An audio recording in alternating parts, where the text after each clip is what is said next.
It is a strange thing how little, in general, people know about the sky.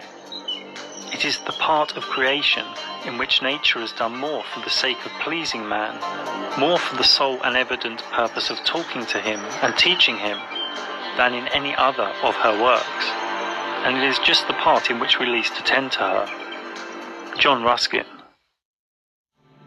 In this offering, I will share reality, perception, wonder, archetype, and hopefully a sprinkle of wisdom regarding the sky luminaries. Many are looking to the horizon, to the shape, to computer screens, to other land, to mental models, but not many are looking up at what is actually real and observable. Most notable in the luminaries' mysterium is what we call the sun, an epic and enigmatic source of real cycles, real energy, and real wonder. There is nothing new under the sun. Truth is singular and eternal. The sun is a focal point of life-giving heat and light. Only a fool states they know what it is.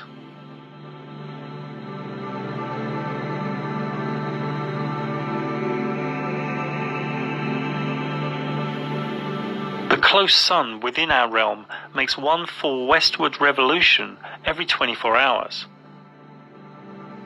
spiralling out and gradually faster to the Tropic of Capricorn on the winter solstice, and spiralling in and gradually slower to the Tropic of Cancer on the summer solstice, thus giving us the seasons. Looking to the west, we can see a sunset move slightly to the right, curving around on its path. And close to the summer solstice, in northern Norway, we can see the sun never sets to the observer.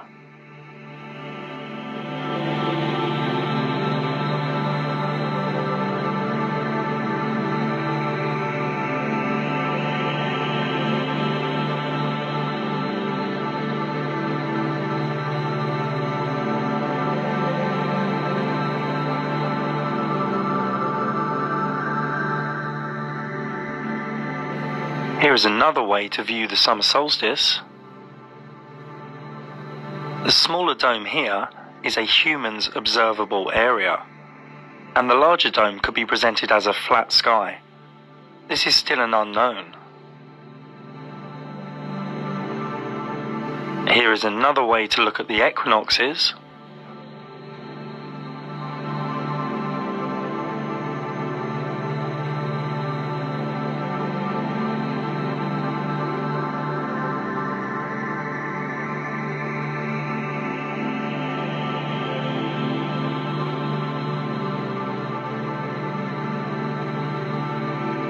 From Tenerife in June, the top is what the human eye observes,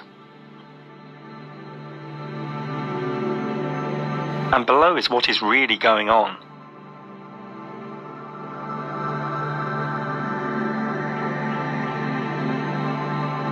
The analemma is where one takes a photo or plot point of the sun at the same time of day, from the same location, over a year. This is from Hong Kong in the Northern Hemisphere, and there is a bigger loop for when the sun is in the Southern Hemisphere, because the sun covers more distance there in its orbit. This clearly shows that the orbit of the sun expands and contracts. It matters not if the analemma is taken from the equator or from the Southern Hemisphere either. The southern loop is always bigger, as one would expect. Here in Stellarium, I have set the time to 5 p.m. in Europe, faced southwest, and turned on the ecliptic, which is the sun's path. When we keep jumping 24 hours ahead, we can see the sun has completed one orbit each time, and in late May, we can see it's getting higher in the sky towards the summer solstice on the 21st of June, and then starts to go lower in the sky towards the winter solstice in December. Don't let anyone sell you the 23 hours and 56 minutes a day nonsense.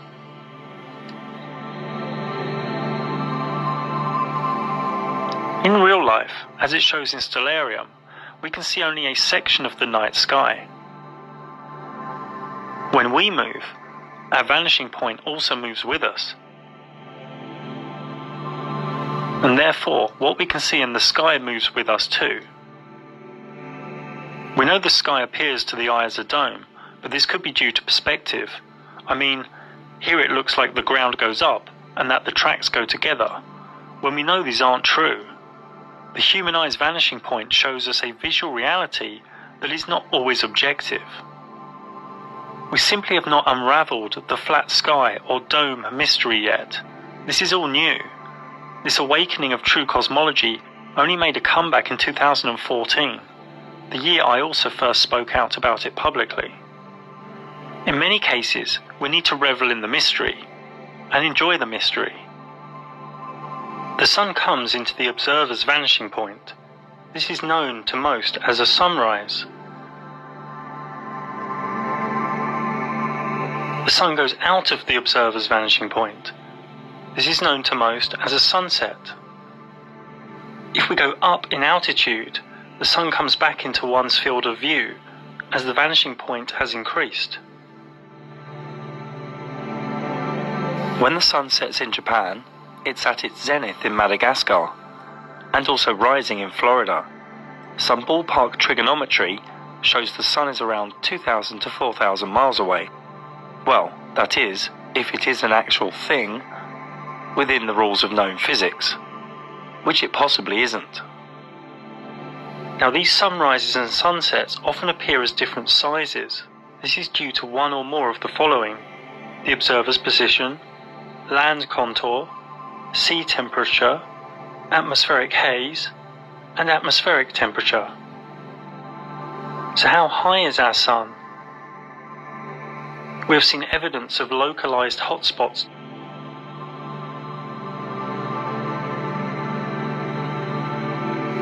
This blue sky layer is around 15 kilometers thick.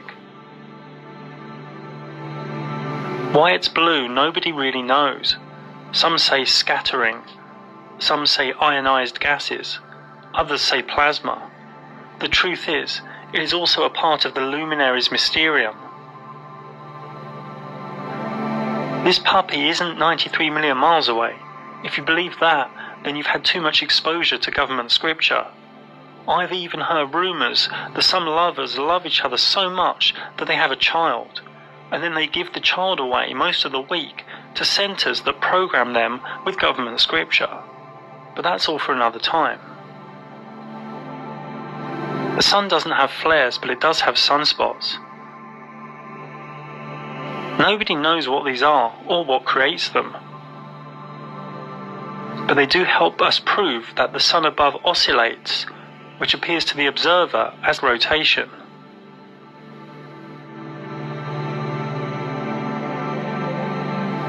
The actual light of the sun does many wondrous and irrational things, near impossible to work out logically. Here is the model for sunlight observation for various months.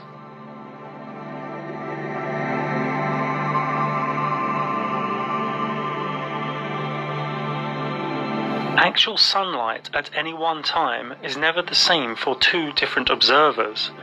Sunlight has evidence of curve, bend, bulge, mystery, beauty and wonder.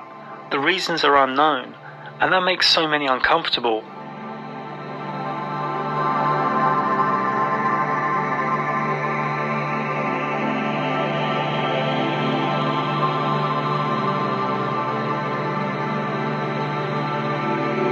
We don't even know if it is really an object.